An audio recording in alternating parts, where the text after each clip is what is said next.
apunta, ¿no? Al ejercicio profesional. Ejercicio profesional, Sí, exactamente. sí, Nosotros sí. requerimos permiso del municipio para Sí. desarrollar una obra X, Claro, digamos, claro, que claro. se ajusta a norma, que te Y- otorgan un permiso y que luego, por fallo de la justicia... Mira lo que pasó, ¿viste? Bueno, ¿y quién resarce el perjuicio, el daño y perjuicio? ¿Sabés que no interpusieron? No interpusieron una acción de daños y perjuicios contra la municipalidad, no la interpusieron. ¿Por qué? Porque al sancionarse, nos tenían medio...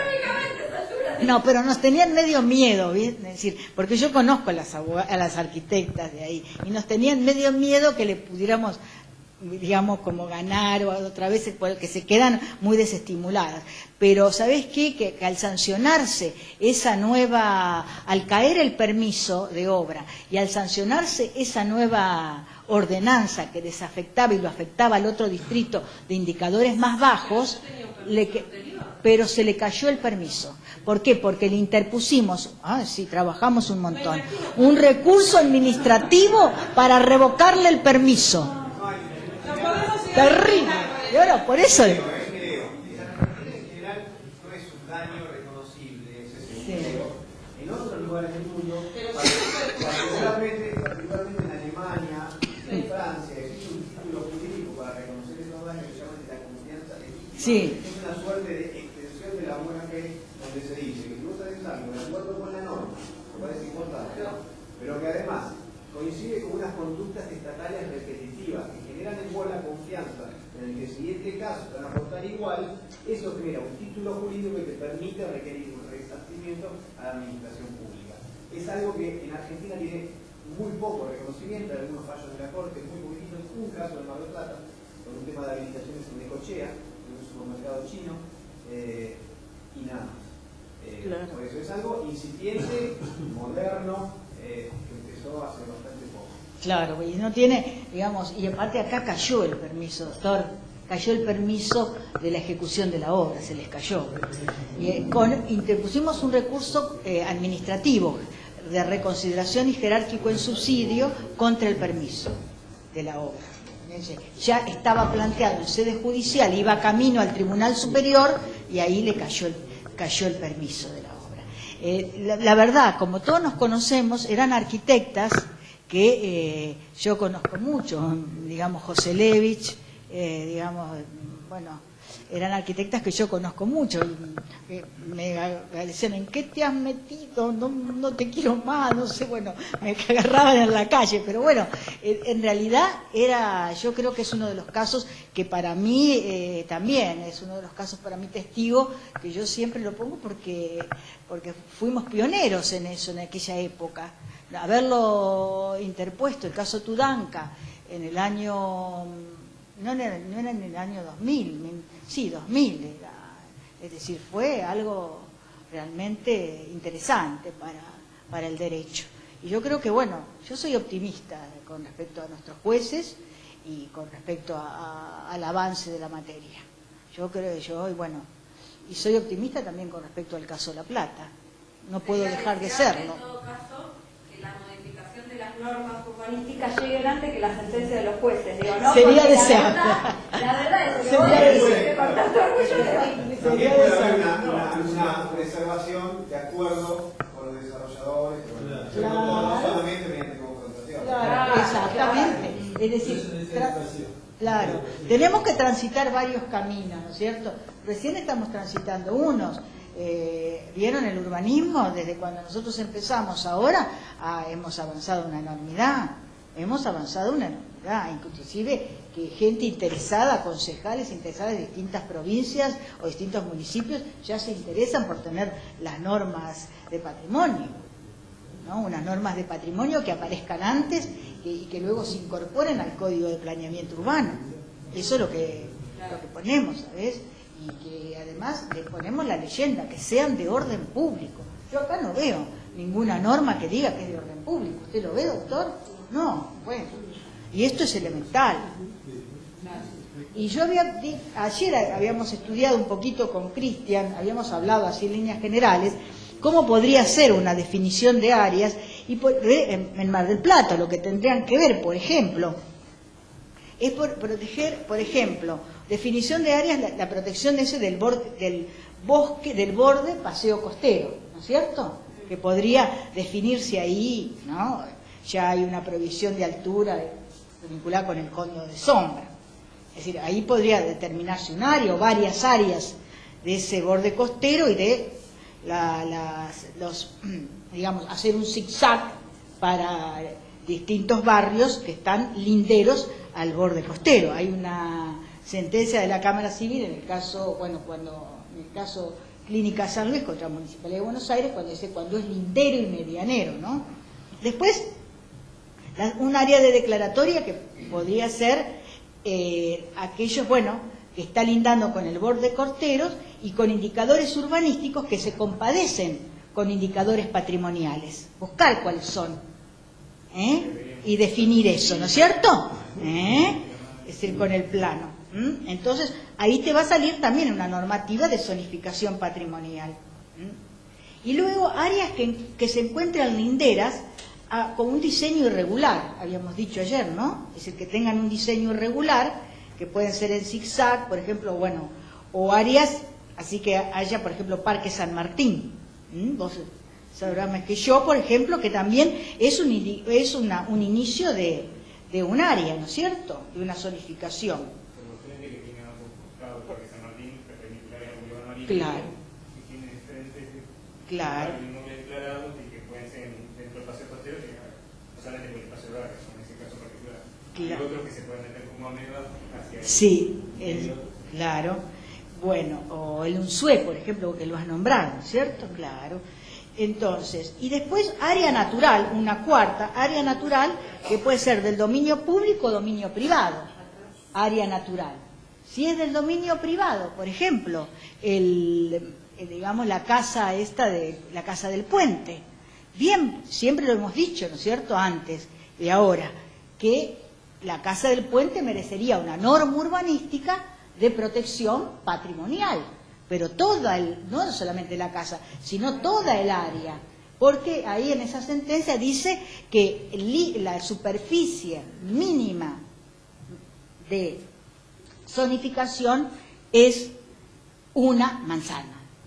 Por eso, por ejemplo, el U33, que es Casa Manzana, Museo de Urrutia, en el Código de Planeamiento de la Ciudad de Buenos Aires, es una manzana, la del Museo de Urrutia, y se protege toda la manzana, no obstante que hay en la manzana un edificio de 7 pisos, y atrás hay una sinagoga, no importa, se protegió en ese caso la manzana. Coincidente con lo que proponía, justamente, cuando refería a la protección, o que esté contemplado en el código, los bienes puntuales, o sea, lo que no se circunscribe a una área, a una mega sí. puntual, establecer dentro del código de ordenamiento una restricción en la manzana que lo contiene. Después se verá en qué forma se libera en lo que no agrede. Claro. Pero una restricción general para la manzana, que sería la unidad mínima. Es muy fácil, vas al 33 del código de planeamiento urbano. Quiero señalar algo porque para el resto de los colegas, déjame concluir esto, para el resto de los colegas porque fue un conteo que se hizo en función de la ordenanza de incentivo a la construcción, donde analizando esas planchetas que veíamos con los puntos rojos, analizando las áreas que quedaban promocionadas y cómo impactaban negativamente, se les había solicitado que quedara excluida la manzana que constituía un bien patrimonial para no agravar la situación. Contando las manzanas, el total que abarcaba la promoción era menos del 10%. Digo, ¿por qué señalo esto?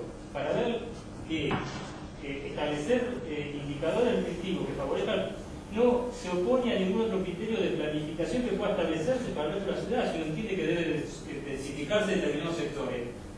Si ponemos resguardo la manzana, digamos, entonces no va ni en contra de los que reclaman mayores incentivos, porque la industria de la construcción, porque los inversores, porque todo ese discurso, digo, es también compatibilizarlo con los otros requerimientos que tiene la ciudad. Y es posible, estamos hablando de menos del 10% de... El U33, el del Código de Planeamiento Urbano, Casa, Manzana, Museo de Urrutia. Urrutia, bien, el famoso escultor que hizo la escultura de tribunales con la justicia y los ojos tapados cuando uno entra al palacio, ¿no es cierto? Eso es Urrutia. Bueno, es una casa colonial y al lado de esa casa hay otras casas coloniales parecidas. Bueno, lo promovió un arquitecto que fue el hermano de Freddy Garay, y bueno, ahí fue el U33.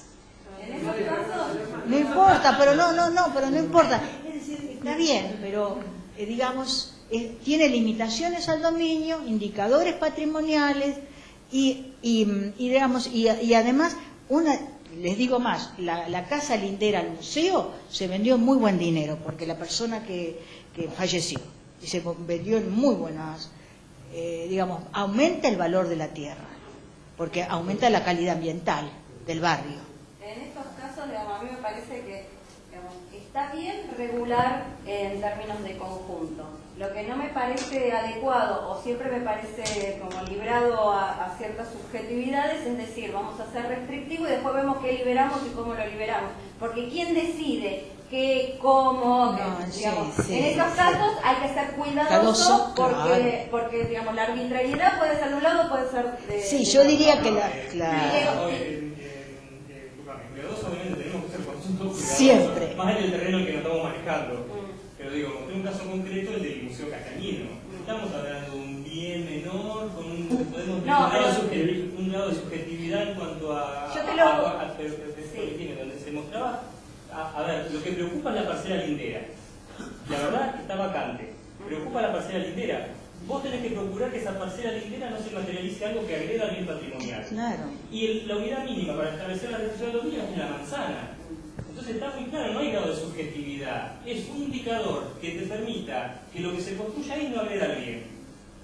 Después lo que pasa en otra... Es técnica legislativa, ¿sabes? Es técnica legislativa. El pierde restringiéndole altura, porque puede construir una determinada altura, se la baja. Pero acá yo estoy haciendo con ¿Quién porque el beneficio de control de una norma urbanística no puede ser después reclamado con otra Claro. norma urbanística local. Ya lo aprendí. Hay jurisprudencia, sí. Y la palabra desafectación tiene que eliminarse, ¿entiende? No entiendo, a ver, no. Sí, bueno, la palabra desafectación tiene que eliminarse del diccionario del patrimonio, ¿no? Y por otro lado, por último quería decirles que en un determinado momento en la Ciudad de Buenos Aires, cuando aparecieron esa cantidad de excepciones ómnibus que iban el último día de diciembre a sancionarse, esas excepciones, cantidad eran, aparece la contrapartida, es decir, bueno, no hay más excepciones. ¿Pero por qué? Porque se reguló el interponer las excepciones. Las excepciones sí son válidas, la sociedad crece, se modifica, etc. Ahora vamos a establecer también las reglas del juego claras, jurídicas, equitativas, para interponer las excepciones. Y por eso hoy yo preguntaba cuál era el espíritu del código, porque allí, para interponer excepciones, siempre que no se altere el espíritu del código. Lo que quiso decir el código en el distrito 33, lo que quiso decir el código en el U28 Belgrano R, lo que quiso decir el código en San Telmo, lo que quiso decir el código en el área central o en la zona bancaria. ¿Entendés? Es decir, una forma de regulación es un procedimiento administrativo para interponer excepciones. Y en caso de que, hasta inclusive, ese procedimiento, al llevarlo al Consejo Deliberante, y se ha puesto, en caso de no contestar supongamos, vieron que el silencio es denegatorio, ¿no es cierto? Bueno, muy bien. Entonces, si el Consejo Deliberante, ante una excepción, no contesta, es denegatorio, porque hay que decir que prima el código. Está todo estudiado, como digo, chicos, está todo estudiado, ¿eh? Yo creo que, bueno, que podríamos dar otras clases más, porque habría que dar otra clase de jurisprudencia, lo que han dicho nuestros tribunales en distintas provincias, para poderlo citar también. y esto que Abuelo de Pájaro vimos, y en la ciudad de Buenos Aires, ahí, bueno, se salvó ese monumento histórico nacional, digamos, el que está al lado, frente a las Galerías Pacífico, ¿no? La iglesia... Sí, y además ahora ya tiene sentencia, no se puede construir, Techín no puede construir ahí un edificio que iba a, digamos, todo el patrimonio arqueológico de la capilla. Santa Cecilia, ¿no es Santa Cecilia? Sí, ¿no? Santa Catalina. El patrimonio arqueológico que hay debajo de Santa Catalina se comprobó que iba el edificio, no sé, que eran cerca de 20 pisos, iba a destruir Santa Catalina. Y ya hay sentencia. Después de casi 2 años de probar.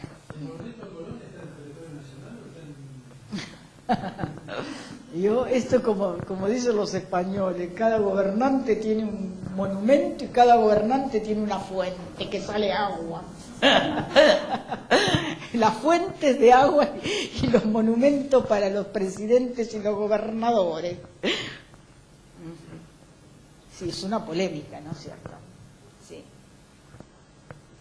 Pero bueno, en realidad yo estoy de acuerdo con que esté Juana Zurduy, porque es latinoamericana y es mujer. Pero bueno, es un problema, es una personal. Así que bueno. ¿Una preguntita más? Yo creo que habría que insistir, y yo insisto también, sobre la preservación del tejido. Me parece que el carácter del barrio se lo da el tejido. Sí. Más allá que haya o no edificios afectados patrimonialmente. Porque puede ser también un barrio con un tejido consolidado, con casas bajas, que no tiene digamos, un edificio patrimonial y sin embargo se lo destruye. Se destruye el carácter del barrio y el carácter sumatorio a eso que es la idea de ciudad turística, porque el paseíto que uno se hacía antes por Roca y Alsina, con los chalecitos ya no existe, un chalecito chiquito en un terreno de 866 con 2 moles a los costados, eso es totalmente ridículo. Ya directamente no es que... Tiene un tejido con valor patrimonial. No tiene que tener bienes puntuales declarados, inmuebles declarados. Tiene un tejido que tiene valor patrimonial, claro. ¿Quién declara? Por la calidad ambiental, por la arquitectura de ese tejido, que es típica de la ciudad. Está bien fundado, claro. Domina ese tejido. Está bien fundada una protección. Menos valorado, y creo yo que digamos que Claro. mucho más fácil de identificar cuando uno lo expone es el barrio Caizamar, por ejemplo, Claro. digamos que tiene una calidad ambiental donde el espacio público y privado comparten forestación, digamos una caracterización, y el tema que hasta incluso de su traza de calles en sí misma caracteriza y le da identidad a un barrio, y en ese caso también merecería una protección.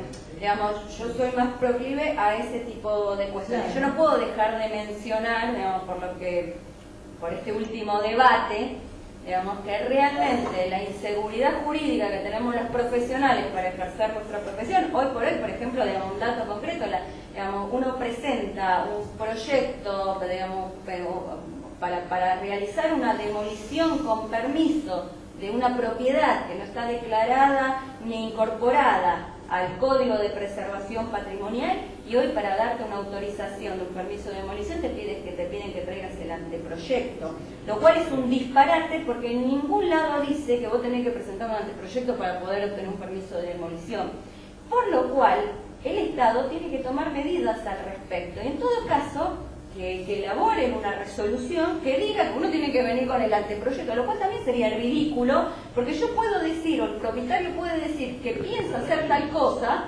para que le autoricen una demolición y después no hacerla. Es una pavadez, es una pavadez digamos, enorme, y esas son en realidad la ausencia de un debate digamos serio respecto de qué es el patrimonio de Mar del Plata, a qué valoramos los marplatenses.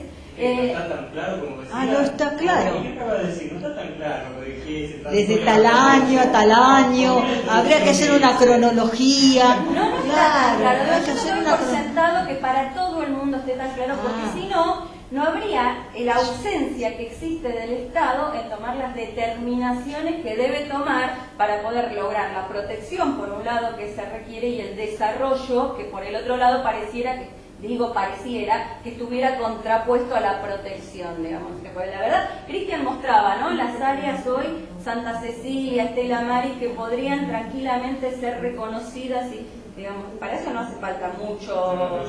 Sí, pero hay una regulación. Mostré 4 situaciones en las que el código, o lo que se pretende el código, debiera contemplar el patrimonio. Sí. Y son 4, y son, o sea, analizar los aspectos valorativos, y son entendibles, y tienen que ser abordados y de forma distinta, con la misma herramienta que son los indicadores urbanísticos. El tema del tejido característico, decía el señor, el tema del tejido consolidado disperso o casos dispersos del chalet estilo Mar del Plata, que es una problemática muy distinta a la del tejido ya conformado, consolidado, característico que habla él, y es muy distinta a la del bien patrimonial puntual, como la Villa Ortigo-Basualdo o el Ushué, pero el Ushué como puntual, o Ortigo-Basualdo o Casa del Puente, son casos puntuales y tienen que ser tratados. Bueno, te lo voy a dar vuelta, a ver, porque parece que no se entiende. Y el tema de áreas, de las pequeñas áreas concentradas, como el de Santa Cecilia, Estela Maris, otros que podemos identificar, son 4 situaciones muy distintas con abordajes. Yo te lo voy a dar vuelta y, digamos, solamente a los efectos de poder, acordar que no está tan claro la definición de a qué se debe proteger y qué no, qué tiene valor y qué no tiene valor. El plan de gestión territorial, que de consecuencia de nuestro plan estratégico en su versión del año 2006-2008, proponía diferentes áreas de desarrollo. Entre ellas, por ejemplo, Punta Mogote como una de las áreas que había que considerar como para poder densificarse. Eso tiene resistencia en los vecinos del barrio, en algunas organizaciones, todo eso. Si eso es así, es porque hay cierta tensión entre la mirada que tienen unos y tienen otros, por lo cual hay que ponerlo en discusión. Lo que yo digo es que todo esto es un proceso mucho más complejo, que tiene que ser abordado, que el único que puede abordarlo es el Estado municipal, para lo cual además tiene que tener la suficiente voluntad política para poder llevar adelante, sea cuáles fueren los costos que deba afrontar. Si no, todo este debate del Código de Ordenamiento Urbano será tiempo perdido en vano. Capital, tal vez, en cuanto al tema del conocimiento que podemos compartir aquí y las opiniones que podemos compartir aquí, pero será tiempo perdido de todos nosotros si no logramos que realmente el código se modifique y que incluya todas estas miradas múltiples, porque digamos, en estas cuestiones también, por ejemplo, con la exposición de Eduardo Rece allá por mediados de mayo con la ley de acceso justo al hábitat, también ponía en evidencia que a veces se podía intervenir en bienes patrimoniales para tratar de potenciar un desarrollo inmobiliario que tuviera un beneficio no solamente para el privado, sino también para el Estado.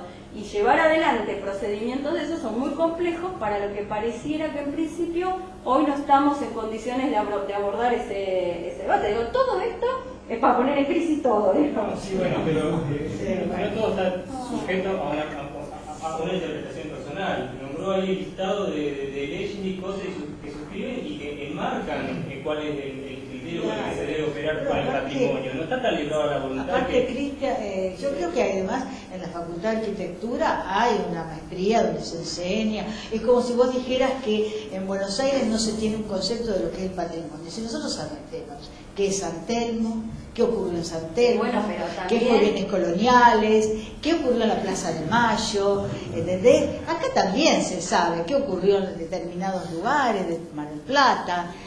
Digamos, hay estudios, hay gente que ha hecho hay que aprovechar todos los estudios. El Estado ha gastado dinero en todos los estudios que se ha hecho en la facultad, ¿no es cierto? Un ejemplo, otra vez, volviendo a los ejemplos, el doctor Colombo conoce el caso.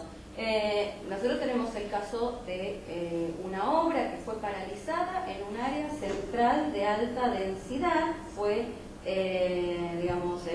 paralizada porque su vecino, el primer argumento era su vecino no quería tener un edificio al lado de la casa, ¿no? O sea, pasaron por el proceso de conciliación, existía la posibilidad de que la empresa que desarrollaba el emprendimiento le adquiriera la propiedad. En ese momento no había ningún tipo de problema si le adquiría la propiedad.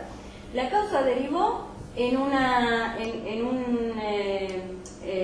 demanda por falta de evaluación de impacto ambiental en una zona urbana altamente consolidada, conforme el Código de Ordenamiento Territorial.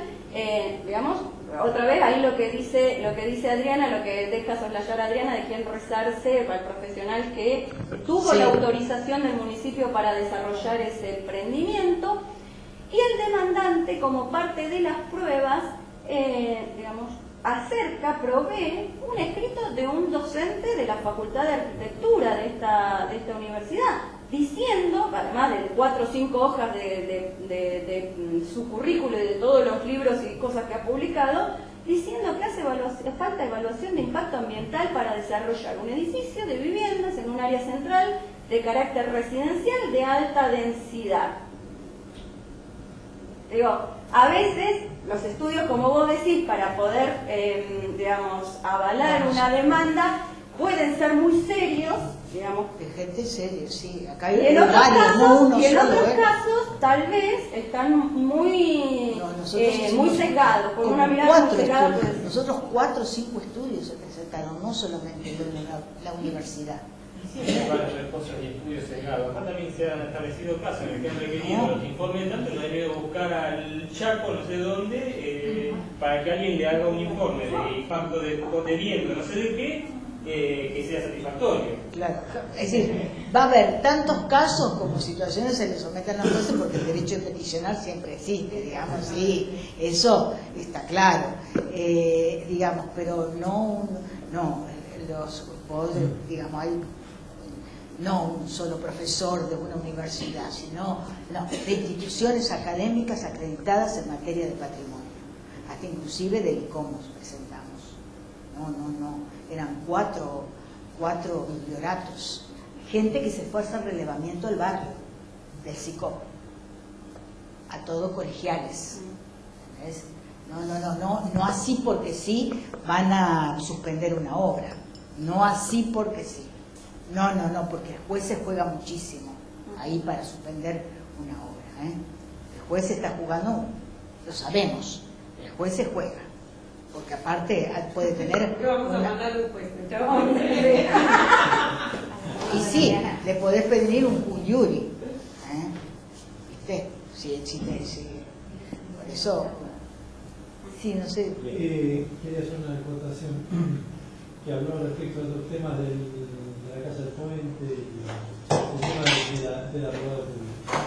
En el tema de la Casa del Puente, le quería preguntar, inicialmente, en el trabajo, como participo ahí, se armó un proyecto en el cual se consideró, si esto mañana se presentaba como patrimonio mundial o algo así, lo consideraba que necesitaba está legislado a nivel internacional la buffer zone, ¿no? O sea, la zona buffer antes de la manzana o de las 2 manzanas. Para hacer todo ese trabajo se requiere un relevamiento de todo el sector que no existe. La municipalidad no tiene fondos y no hay forma de conseguir esos fondos, entonces se extrae todo eso en un momento histórico que se interviene. El tiempo pasa, esto se desarrolla y ya no es lo mismo. Eso, ¿qué organismo se puede recurrir para poder cumplimentar con eso? Porque cuando va a ser evaluado respecto al tiempo pasado, no al tiempo presente cuando se presenta. Y el otro tema es años, creo que ya van a ser casi 8 años, 7 años, le hablé al intendente respecto a la importancia del arbolado público como herramienta estructural de control también urbanístico, en lo cual habría que hacer todo un relevamiento y todo un manejo y demás. Nunca hubo una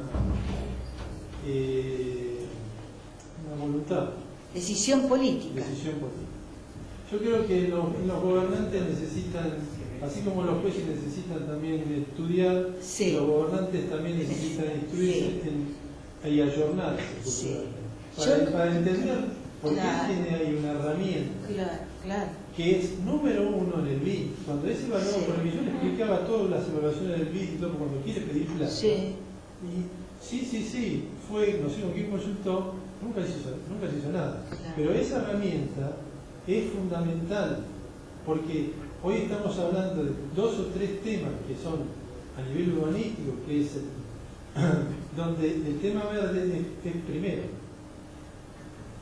O sea, a mí me sorprende o no me sorprende, escuchando todo lo que se escucha, que no se haga nada. Claro, ¿sabes qué? Que yo no creo en la decisión política vacía. En realidad yo estuve en San Juan, en el Congreso Internacional de Residuos Sólidos Urbanos, y estuvimos con unos asesores del Senado que arman los proyectos, y por ejemplo se está trabajando en una ley que va a tener que ver el presupuesto del municipio, que recibe el municipio de Nación. Se van a dar ciertas normas de comportamiento de que se cumple con el medio ambiente del municipio, y en base a eso tener más puntos o menos, mayor o menor puntaje, presupuesto o menor. Y eso es una ley que se está elaborando y que justamente Tello está trabajando sobre eso, y va a ver. Y sí, todo lo que decís. Y además te digo que lo que vos decís es real, porque alguien lo comentó por ahí, uno puede trabajar. Yo soy secretaria de planeamiento en la municipalidad y tenemos todo un cuerpo de arquitectos que trabajan sobre eso, y a veces cuando uno con su equipo de trabajo va a los demás funcionarios, al intendente, a veces cuesta hacerles entender. A mí me parece que está bueno esto de las capacitaciones. En el Congreso Internacional participaron municipalidades de 60 municipios, y hay muchos intendentes que están trabajando en todo ese tipo de cosas, y se le hace mucho más fácil a la Secretaría. Pero tenés que tener en cuenta que a veces los municipios no tienen todas las posibilidades. En el caso nuestro, nosotros tenemos 3 concejales, ¿no? Entonces, si vos vas con ciertas, por ejemplo, nosotros hemos hecho un bloque, vino con la propuesta de un barrio declararlo paisaje protegido. Sí. Bueno, eso es imposible, es un barrio muy chico y no cumple. Entonces, nosotros estamos trabajando, en mi parte, también me toca el espacio público, estoy como ingeniera forestal, trabajamos en una ordenanza que nos fijamos, trabajamos con Villagese también, sí, en lo que es el arbolado en los predios privados. Algo más tranquilo que declarar paisaje protegido a todo un barrio, ¿no? Sí, ya es. Bueno, eso los concejales no nos han aprobado, lo consultaron con abogados, con el colegio de abogados, dijeron que era una barbaridad lo que estamos proponiendo. Y, por ejemplo, la Secretaría, yo, que soy parte, sería funcionaria, hemos trabajado sobre eso, y tenemos que los concejales no lo quieren tocar, no quieren tocar esa ordenanza que la hemos elaborado. Entonces, es verdad lo que vos decís, pero también hay que ver que es un mundo muy complejo y que... Es una herramienta muy fuerte sobre el tema del desarrollador inmobiliario.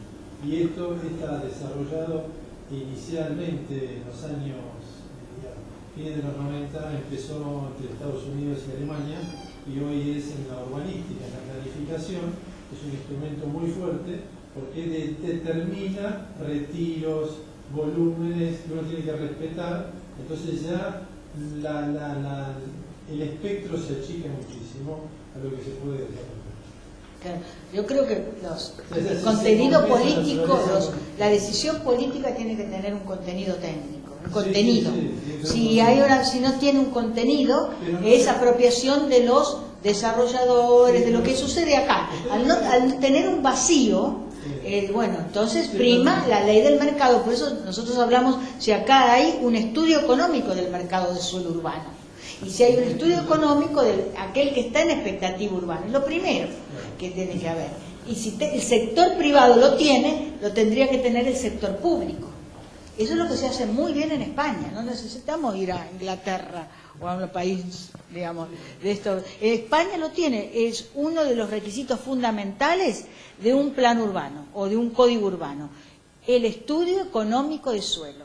Y bueno, o con un diseño, por ejemplo, yo creo que acá en Mar del Plata, poniendo un plano de la ciudad, bien están capacitados y no se digamos, la autoestima tiene que ser pum para arriba y como es, pueden empezar a definir áreas patrimoniales. No todo Mar del Plata es patrimonio, por favor, pero áreas patrimoniales, ser prudentes en las definiciones, en delimitación de áreas patrimoniales.